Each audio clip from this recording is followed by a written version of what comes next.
Сиз шайлаган депутат берген убадаларын өтөсүнө чыгып жатабы? Сиз шайлаган депутаттын сөзү менен иши дал келеби?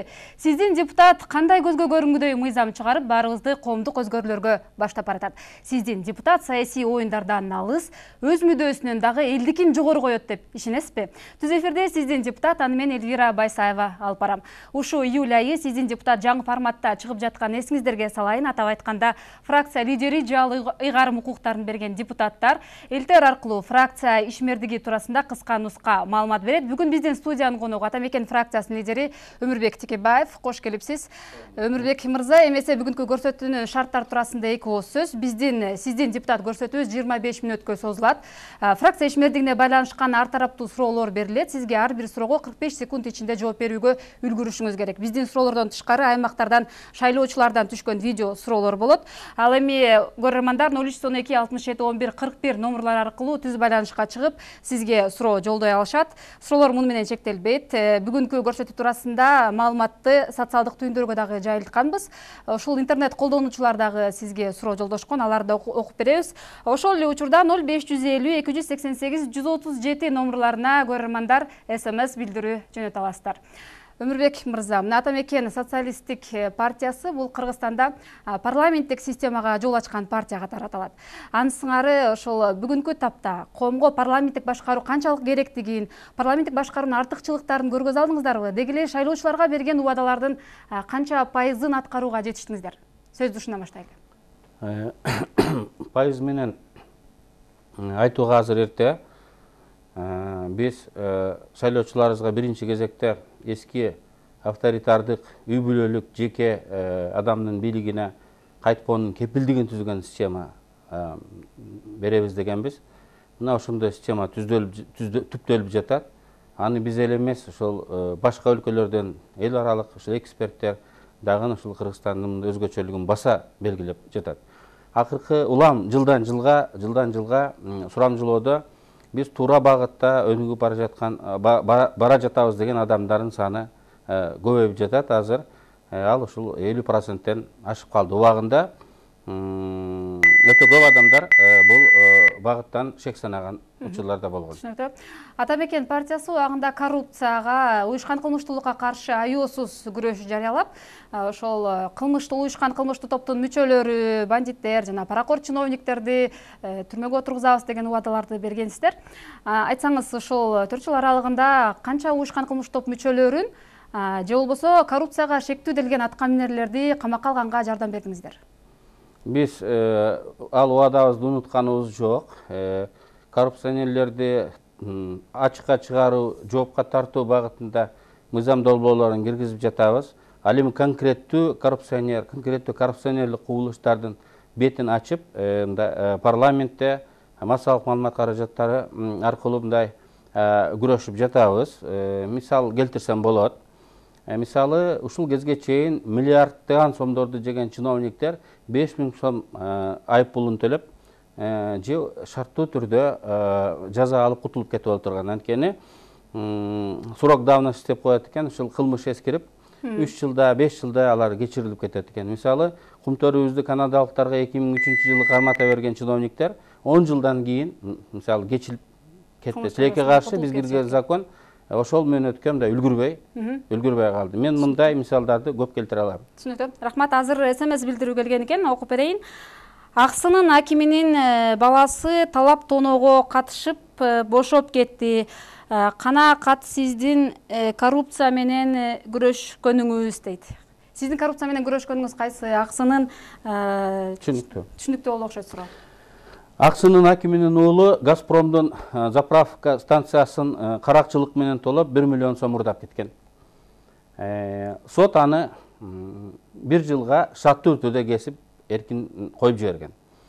Карапайым адамдын баласы 1 кой урдаса 7 жылга камалат.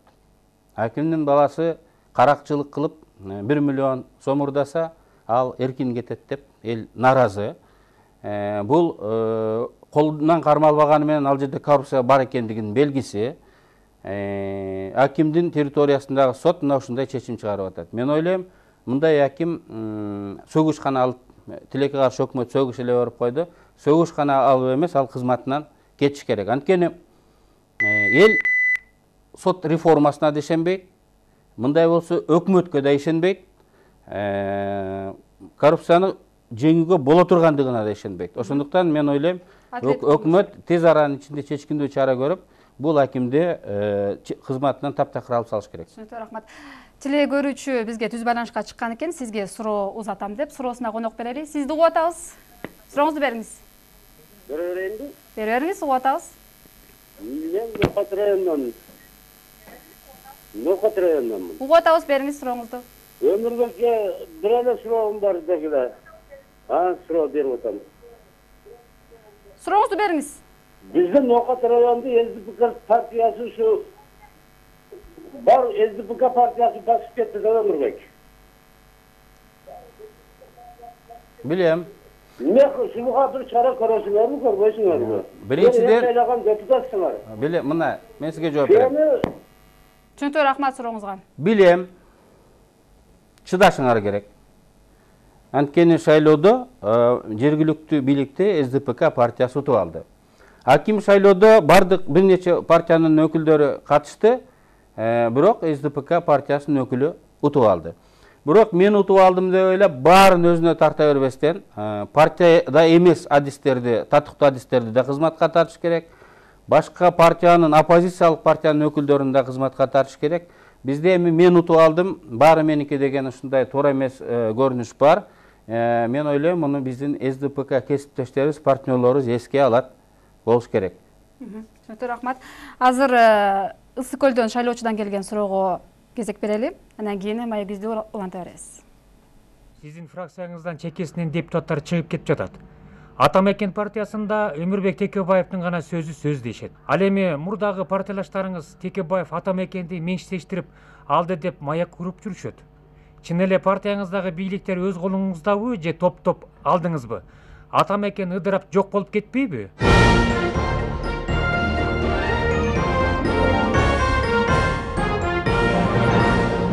Жооп берсеңиз болот. Идеологиялык жактан абдан ынтымак фракция бул Атамекен фракциясы. Иш жүзүндө биз 15 орунга ээ болуп, эң кичинекей фракциябыз.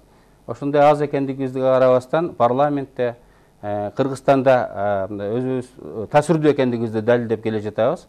Биздин фракциядан бир-бирден чыгып кеткен жок, биз чертип чыгарып атабыз. Сиз айткан Абдырахманов менен Равшан Жээнбековди алардын өтүнүчүнө карабастан биз партиядан жана фракциядан чыгарганбыз. Ал эми Карганбек Самаковдун партиядан чыгылышы күтүлүп жаткан окуя болчу. Ал мына өзүнчө партия түптөп кетти. Биз ага ийгилик каалайбыз. Ал эми жакында шайлоолор болот. Ошол шайлоолордун жыйынтыгы менен кайсыл партиянын салмагы кандай экендигин аныктайбыз. Ал эми жеке диктатура жагына келе турган болсок, биздин партияда демократия, баары жергиликтүү уюмдарыбыз менен, партиялык кеңештин мүчөлөрү менен кеңешип чечилет. Биздин ынтымагыбыз кээ бир адамдарга темирдей тартып, бул жеке диктатуранын негизинде гана болот деген жаңылыш ойду берип жатса керек. Убактыңыз бүтө, Өмүрбек мырза. Кылмыш дүйнөсүндөгү Азиз Батукаевди Кыргызстанга кайтарып келүү маселеси каралып жатпайбы? Анан ошондо Атамекен эгер Азиз Батукаев Кыргызстанга келе турган болсо, Атамекенин карманган көзүрүтүшү баягы мародерчулукка боюнча козголгон кылмыш иштери кайрадан жанданат деген ойлор канчалык жөндүү? Анан Атамекен ушул Азиз Батукаев маселесин мародерчулуктан, коомчулукту алаксытуу үчүн көтөрүп чыкты деген сөздөрдүн чындыктыгы канчалык? Эми орой болсо кечирип койсоңор, анда былжырбай ой. Анда Азиз Батукаевди көтөрбөй эле, анда ошол Грознойдо калтырып кое берейлик. Азиз Батукаев бүгүнкү бийликтин уяты. Анткени баарын сатып алып, өкмөт мүчөлөрү, соттор, прокуратурага чейин сатып алып, кызыл килемдин үстүндө атайын самолет менен Кыргызстандан учуп кетти. Бул биз уюшкан кылмыштуулукка болгон жеңилишибиз. Ошондуктан президент, прокуратура аркылуу Азиз Батукаевди Кыргызстанга алып келебиз деп жатат. Кыргызстанга алып келиниши бүгүнкү бийлик уюшулуу кылмышына кайрадан экинчи сокку урганга ушул даярдыгы катары билебиз. Ал эми коррупционерлерге келе турган болсок, Азиз Батукаев келгенден кийин биз анын канын алып текшеребиз. Эгер каны таза чыга турган болсо, саламаттык сактоо чиновниктери, Зарылбек Рысалиев баш болгон аткаруу кызматынын чиновниктери жоопко тартылышы керек. Түшүнүктүү, сиздин убактыңыз бүтүп, тилекке каршы азыр дагы бир телекөрүүчү түз байланышка чыккан экен. Суроосуна конок берели. Сизди угуп атабыз, сурооңузду бериңиз. Алло, саламатсызбы. Саламатчылык, сурооңузду бериңиз. Мен бұл табачка боюнча, биздин Кыргызстандагы табачный фабрика азыр жабылып атыптыр да. Шуну чоңдор береби, бул коррупция болуп жабылып аткан жокпу же кандай? Ушул жөнүндө жооп бере аласызбы? Улутташтырса болот беле? Мен тилекке каршы кайсыл фабрика жөнүндө сөз болуп аткандыгын билбейм, бирок тамеки өндүрүү тармагы кризиске кептелип, жылдан жылга 10 миңдеген тонна тамеки аз өстүрүлүп атат, анткени ал пайдасыз болуп калды. Кыргызстанда алып сатуучулардын жана ошол алып сатуучулардын картелинин монополиясы болуп, убагында буурчакта ошондой болуп, монополия жоголгондон кийин буурчактын баасы асмандады. Кыргызстанда да мына ушундай сговор бар. Мамлекет ошонун бетин ачып, Кыргызстанда бир эле тамекинин сорту эмес, бир нече тамекинин сорту өскөнгө мындай кам көрүп, Кыргызстандын экспорттук потенциалын көбөйтүш керек деп ойлойм. Өрбек мырза, жогоруда мародерчулук туурасында да сөз кылбадыкпы?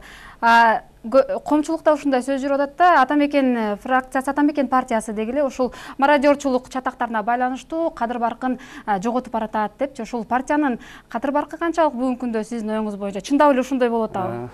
Биринчиден, ал ушакты көтөргөн адамдардын жалганчылыгы ачылып, жүздөрү ачылды. Жакында алар кылмыш жоопторуна тартылат. Жалгандын өмүрү кыска, бир убакыттан жүз ачылат. Бул биринчи. Экинчиси, көз каранды эмес агентстволордун иликтөөлөрү бар. Атамекен бүгүн лидер партиялардын бири. Мен ал цифраларды айтып бул жерден мактанбай эле коеюн. Аны кызыккан адамдар ушул таап алат. Анан шайлоонун жыйынтыктары мен көргөзөт деп эсептейм. Туура убагында кээ бир региондордо ар кандай ушактардан улам. Биздин партиянын рейтинги кескин төмөн түшүп кеткен. Ал региондогу калк бүгүн эмне жалган, эмне чын экендигин, кимдин кандай экендигине көзү жетип, ушул жыйынтык чыгарып атат деп мен ойлойм. Анык бааны өзүлөрү беришет элек. Ооба. Өрбек мырза, бүгүн Атамекен коалициялык көпчүлүктүн катарында, бирок кийинки жылы 2015 жылы парламенттик шайлоого жакындаганда Атамекен кандайдыр бир шылтоолор менен фракциядан чыгып, атүгүл Өмүрбек Текебаев оппозицияны жетектейт экен деген ойлор айтылып, жазылып жүрөт да.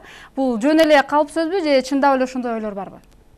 Эми аны баардык саясий кырдаал көргөзөт. Мен көзүм ачык эмес, эртең эмне болот деп. Бүгүнкү партнерлорубуз менен, СДПК партиясы менен биздин эски партнерлорубуз, тарыхыбыз бир, келечегибиз да бир деп ойлойбуз. Бирок тигилже бул кээ бир татаал маселелерде пикир келишпей калган учурларыбыз дагы болот.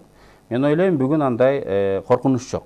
Ал эми эртең бүрсү кандай болот, эми аны убакыт көргөзөт. Бүгүнкү күндө ушундай сунуштар болот атабы, оппозицияны жетекте деген сыяктуу? Бул мен бардык саясатчылар менен жакшы таанышмын. Оппозицияда жүргөндөр дагы менин инилерим, окуучуларым деп койсом дагы болот. Мен бийлик менен да, оппозиция менен дагы бирдей мамиле алып барганга аракет кылам. Бирок оппозициянын өкүлдөрү менен менин жеке мамилелерим бүгүнкү ушул официалдуу саясаттан айырмалай билем. Официалдуу тутунган позициям бул коалициянын программаларынын рамкасында. Түшүнүктүү. Өмүрбек мырза, азыр дагы бир СМС билдирүү келген экен, ошол СМС билдирүүнү окуп берейин. Түштүк регионда милиция органдардын башчылары бүт эле криминалдашкан, наркооборона менен алектенгендер, криминал менен чогуу чай ичишкендер иштеп жатышат. Буга кандай Атамекен фракциясы кандай чара көрүп атат деген суроо келген экен. Тилекке каршы акыркы кездерде криминал кайра башын көтөрө баштады. Эмне себептен? Кээ бир ишкерлерге салык салуу башталды деп мен уктум. Биз бийлик ошол көңүлүбүздү ушуга бурушубуз керек. Атамекен фракциясынын августта боло турган жыйынына биз уюшулган кылмыштуулукка каршы күрөшүү боюнча ички иштер министрин угайлык деген оюбуз бар. Коалициянын өкүлү катары биз конкреттүү тапшырмаларды коебуз. Бир нече айдын ичинде элдин арасында ошондой сөз жок боло турган болсо, анда министрликтин жетекчилигин алмаштырыш зарыл деп эсептейбиз. Эгерде министр кааласа, тажрыйба көргөздө 1-2 ай уюшулган кылмышты ийинине киргизүүгө жетиштүү болот. Түшүнүктүү. Азыр Нарын жергесинен келген шайлоочунун видео суроосуна кезек берели. Нарын жергесинен келген шайлоочунун видео суроосун угалы, анан кийин маегибизди улантабыз. Парламенттик бийлик болсо бир бийликтен кутулабыз деп эмне таптык. 2 күндүн биринде парламент, өкмөт, министрлери тарап кайра эле башка мурунку шайланып иштеп кеткендер келип атат. Бизге эч кандай эл үчүн кам көрүшпөйт. Булардын иштерине келип кеткендери каймана bir gün gelse 2 gün болбойт, өз бизнестер менен чет мамлекеттерде жүрүшөт.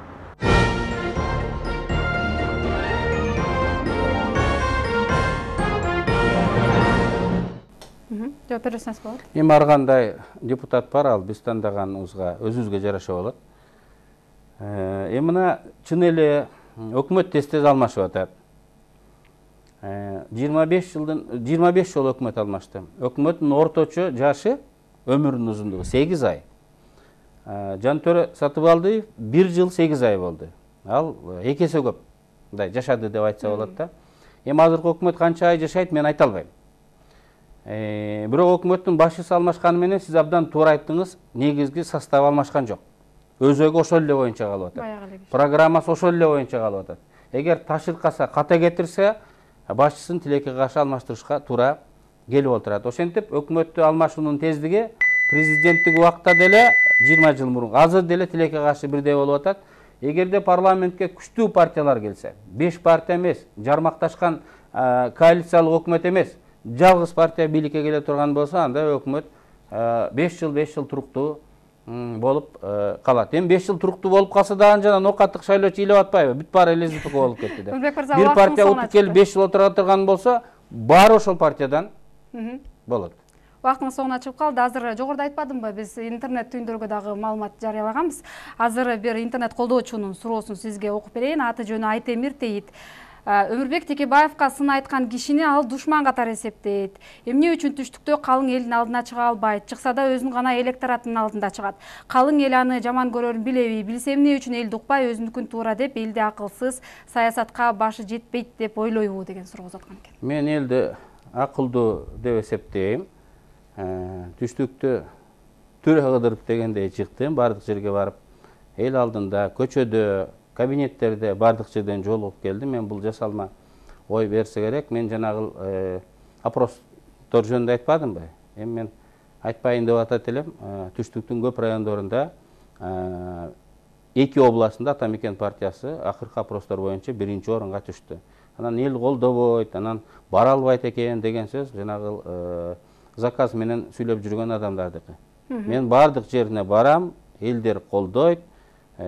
Мен барып айткандан кийин алар ким жалган, ким чын экендигин түшүнөт.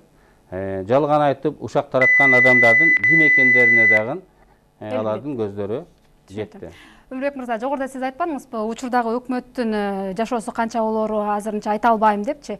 Мына Жомарт Оторбаев премьер-министр ушул сиздер Атамекен фракциясы сунуштаган талапкер катары өттү да премьер-министр катарычы. Ошол Жомарт Оторбаевдин 100 күндүк ишине кандай баа берет элеңиз? Кандай ийгиликтерге жетише алды? Мен бир нерсени айтам. Жомарт Оторбаев чоң сыноого туш келди. Бабанов, Сатыбалдиев кумтор маселесин 2 жыл улам ары жылдырып келген. Жомарт Оторбаев аны жылдыра албайт. Бүгүн чечим кабыл алыш керек. Анткени мөңгүгө жетип, сентера мөңгүнү талкалайбыз, уруксат бергиле же токтотобуз деп атат. Суу мурдагы жылы толой эле токтогул суу сактагычында былтыр кышы менен, мурдагы жылы кышы менен агызып, быйыл суу минималдык болуп калды. Энергетикалык кризиске кептелдик. Суу бул Кудайдан. Биздин мурунку өкмөттүн чарбасыздыгынан улам келди. Булга Жомарт Оторбаев бул маселени чечип, бул кризистен чыгыш керек. Өзбекстан өз алдынча мүнөзү бар мамлекет быйыл ал бизге газды чектеп берип атат. Ошто газ жок. Бул кырдаалдан дагы Жомарт Оторбаевдин өкмөтү мындай жолду таап чыгыш керек. Ошентип мурунку өкмөттөргө караганда ошол кезде чечилбей аткан маселелер чейленип келип, бүгүн чечилиши зарыл болуп, ошол Жомарт Оторбаевдин бешенесине туш келди. Мен ойлойм, бул татаал маселелерди ушул ийгиликтүү чечкенге жол таба алат деп эсептейм. Убактың соңуна чыгып калды. Дагы бир СМС билдирүүнү окуйын. Мыйзамсыз басып алган жерлерди легалдаштырам деп жатасыз. Эртең үлүш жерлерин басып алсам эмне кыласыз? Ушундай жана сиздер жакында мыйзам долбоорун сунуштабадыңыздар, ошол туурасында болду окшойт. Эми Бишкек, Ош шаарда, Кыргызстанда жашап атып өгөй болгон, тургун эмес, келгин болгон адамдар көп. Алар 89 жылдан бери ушул жер куруп, ар кандай себептер менен документтерин ала албай келген адамдар бар. Көбү жөнөкөй адамдар экен. Бай адамдар пара берип, эбак эле кызыл китебин алып койгон. Бишкекте 5-6 миң ошондой үй бар экен. Курулуп калган үй, эл жашап атат. Ал жерде экинчи муун төрөлдү. Ошто 1000ге жакын үй бар экен. 56 жылдан бери документ ала албай жүргөн. Биз ошолорго ушул мэрия тастыктап документтерин жыйналгандан кийин аларга кызыл китеби берилип, алар прописка болуп, граждандык укугуна ээ болсун деген сунушту киргизип жатабыз. Ал эми жерлерди, айыл чарба жерлерин мыйзамсыз пайдаланууга кылмыш кодексине жазаны күчөтүп атабыз. Анан эң негизгиси, кечирип коюңуз, мен айтып өтөйүн. Азыр мисалы бизге үлүшкө жер тийген, ошону майдалап эле кесип 4 соттук, 8 соттуктан сатып атабыз да. Андай болбош керек, бул ысырапчылык. Жерди кичирейтип бөлүп сатканга тыюу салайлык деп атабыз. Аны көбөйтүп кошсо болот, бирок азайтса болбойт. Түшүнүктүү. Фермер 10 баласы болсо, ошол жерди бир гана баласына берип, ошол жерге иштете турган, күйө турган, дыйкан болом деген баласына гана бериш керек. Калгандарын азыркыдай мында 1 соттуктан, 2 соттуктан бөлүп бербей турган ушул мыйзамды киргизип атабыз. Болбосо мына чүйдүн боорун баарын 4 соттук, 8 соттуктан бөлүп берип койду эле.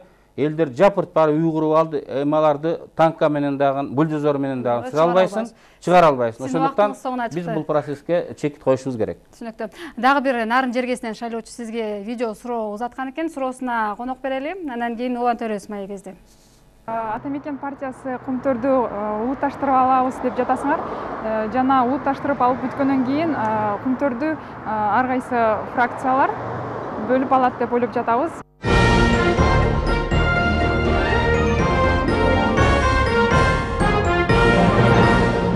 Нурбек мырза, ушундай Кумтөрдү улутташтыруу маселесинде кооптоону жаралып атпайбы? Эгер улутташтыра турган болсо, саясатчылар бөлүп алышы мүмкүн дегенчи. Муну Сентеле компаниясы миллиондогон сомдорду жумшап, биздин массалык маалымат каражаттары аркылуу, ошонун ичинде ЛТР менен КТРден дагы өзүнүн программаларын чыгарып, элди тескери буруп атат. Мен жакында Монголияга барып келдим. Монголия укмуш өсүп атыптыр. Укмуш. 3 миллион калкы бар. Негизги байлыгы тоо-кен тармагынан түшөт экен. Сурадым. Канчасы силерге түшөт деп. Минимум 40% мамлекеттик казынага түшөт деди. Бүгүн бизге Кумтөрдөн 13% түшөт. Налог тиги буларын кошкондо налогу 13% түшөт. Дивиденди 12 миллион түшөт, бул 1%ке да жетпейт. 13-14% гана түшөт. Монголияда 40-тан 60%ке чейин түшөт. Биз байлыгыбызды урдатып жиберген үчүн кедейбиз. Биз ошол үлүшүбүздү чоңойтойлук, көбөйтөйлүк деп атабыз. Ошонун негизинде шаарыбызды оңдойлук, инфраструктураны оңдойлук, завод, фабрикалар курулуп, жумуш орундары ачылсын деп атабыз. Убактың соңуна чыкты. Кийинки суроом ушул Атамекен партиясына байланыштуу болсун. Мына 2010 жылы жалпы камалым Атамекен күтүлгөндөй добуш ала албай калды. Эптеп эле парламентке илиндиңиздер деп айтсак да болот. Бул жылдар өттү. Мунун себептерин иликтеп көрдүңүздөрбү? Же шайлоочулардын маанай талаптарына жооп бере албай калдыбы Атамекен партиясы? Себеп билебиз. Кыргызстан экстремалдык кырдаалга такалды. Граждандык кагылышы, согуш болду десек дагы болот. Түндүк түштүк, реваншисттер, революционерлер, улут болуп бөлүндү. Андай убакта адам жөнөкөй плоский деп коет, ой жүгүртөт, свой чужой деп, анализ жүргүзбөйт. Ушактарга тез ишенет. Мына Украина деле экиге бөлүнүп, элдешки согушуп атат. Араб өлкөлөрү 1-3-4-кө бөлүнүп алып согушуп, бири-бирине ишенбейт. Пайгамбар келсе да аны ишенбейт. Мына ушундай кырдаал жарал, андай убакта да ушак, чаң тополоң, анан коркуу сезимдери адамдын аң сезиме үстөмдүк кылып кетет. Мына ошондой убакта биз кээ бир региондордо чын эле мындай аз аз добуш Добуш алып алды. калганыңар үчүн. Бирок эми ал кырдаал 5 жылдан бери өзгөрдү. Чайпалган эл ордуна келди. Аң сезим акыл эс менен таразага тартып чечим чыгарат деп биз ишенебиз. Азыр шайлоолордун жыйынтыгы башкача болоруна мен ишенем. Тилекке каршы убактыбыз соңуна чыгып барат. Анан акыркы суроомду берип калайын. Мына Өмүрбек Текебаев деген ысым бул кыргыз саясатында чейрек кылымдан бери эле уже алдыда келатат десек болот. Анан сиз да көп жолду бастыңыз, башыңыздан көп нерсе өттү дегенде, эгер аткаруу бийлигинде сизге губернатор же министрлик кызматы сунушталса, иштейсизби же кийинки президенттик шайлоого камыла көрүп атасызбы? Президенттик шайлоого чыгасызбы? Мен азыр эң кичинекей фракциянын лидеримин, 15. Иш жүзүндө 15 депутатыбыз бар. Бизге мурунку президент Отунбаева, азыркы президент Атамбаев дагы ишенип мандатты берген жок. Атамекен мен өкмөтпүз деп. Эгер андай берсе, мен өзүм барып, эмне кылыш керек экенин баарына ошонун ичинде элге көргөзмөкмүн. Мен спекуляцияны токтоткум келет да. Эгерде кичинекей партия болуп өкмөткө баруунун өзү кооптуу. Анткени сен баргандан кийин парламент чечимдериңди колдобой койсо, аны турмушка ашыра албайсың. Ошондуктан эгер кийинки парламентте биз көбүрөөк добуш алып келсек, парламентти толук көзөмөлдөй ала турган болсок, сиз айткандай аракеттерди жасашыбыз мүмкүн. Президенттик шайлоого чыгасызбы? Жок, аны кое турайлык. Аткаруу бийлигине ошол учурда гана барып иштесе болот. Эми бүгүн система ушундай экен, Бабанов премьер болуп барды, кайда? Бир нече Арнамыз фракциясынан бир нечеси аткаруу бийлигине министр болуп барды, бүгүн кайда? Мына ушул суроолорду айткым келет да. Анын үчүн парламентте туруктуулук болуп, парламентте көп партия болсо гана мына ошондой ишке барса болот. Эми бүгүн же парламенттен жок, же министрликтен жок, кала турган кырдаалды түзүп коюш мындай жеңил эле да. Ошондуктан партнерлор бири-бирине өтө ишенбесе, ыкы-тыкы көп болсо, эч бир мындай саясатчы жөн эле тобокелге баргысы келбейт. Мен ойлойм, кийинки парламенттик шайлоо болгондо эл ушуну эске алыш керек. Майдаланып бөлүнүп, ар ким өзүбүздүн кулунубузду ошол партияга бере бербестен, 2 же 3 партиянын ортосунда бөлүнүш керек. Олуттуу партиялар келсе, өкмөт туруктуу болот. Ирилеш керек партиялар. Депутаттар ирилеш керек. Депутаттар коркпостон министр өкмөт болуп барып, 2-3 жыл иштеп, жыйынтык көргөзө алам деш керек. Быйыл барып 3 ай жыйынтык көргөзө элек, 3 ай 6 айда эле аларды коллегалары кайра берген оюнчугун алып койгондой эле тиги портфелин кайра алып коюп атышпайбы? Убактыңыз бүтү. Өмүрбек мырзанын акыркы дагы бир суроону берип калгым келип атат. Ошол сиз аткаруу бийлигине бара албай калдык, аз болгонубуз үчүн деп айтып атпайсызбы? Ошол 20 жылдан ашык убакыттан бери эмне тоскоол болду ушул аткаруу бийлигине барып, мындай иш жүргүзгөнгө сизге? 20 жылдан бери мен оппозицияда болдум. Келишкис оппозицияда болдум. Акаевка дагы, Бакиевке дагычы. Келишкис. Келишкис деген сөзгө барбастан, сатылбастан, алданбастан. Азыр кээ оппозиция болот, жөн эле мындай көргөзүп койсоң, чуркап келип бийликтин коросуна кирип кетип атпайбы? Андай болбостон 20 жыл болдум да. Жаңы парламентте дагы биз 1 жыл оппозицияда болдук. Коалицияга киргенибизге мына 2,5 жыл гана болуп турат. Биз коалицияга УКнын статусу менен, младший браттын статусу менен кирдик. Чоң күч болуп киргенибиз жок. Ошондуктан биз кичинекей болгондугубузга карабастан жасаган ишибиз барандуу болуп аткандыгын мен айтып коюшум керек. Өмүрбек мырза, бизге берилген убакыт соңуна чыкты. Биздин суроолорго жооп бергениңизге чоң рахмат. Урматтуу телекөрүүчүлөр, сиздерге айта кетсем, бүгүнкү көрсөтүүгө жүздөгөн SMS билдирүүлөр болду, бирок тилекке каршы анын баарын окуп берүүгө үлгүргөн жокпуз. Ал эми биздин суроолорго бүгүн Атамекен фракциясынын лидери Өмүрбек Текебаев жооп берди. Сиздер сиздин депутат көрсөтүүсүнө ортоктош болдуңуздар. Аны мен Элвира Байсаева алып бардым. Бул көрсөтүү келерки 2015 жылдагы шайлоо алдында кыска нуска отчет деп билели. Ал эми анык шайлоочулар дал ошол шайлоо учурунда өзлөрүнүн добушу менен беришет. Таманчылыкта көрүшөлү.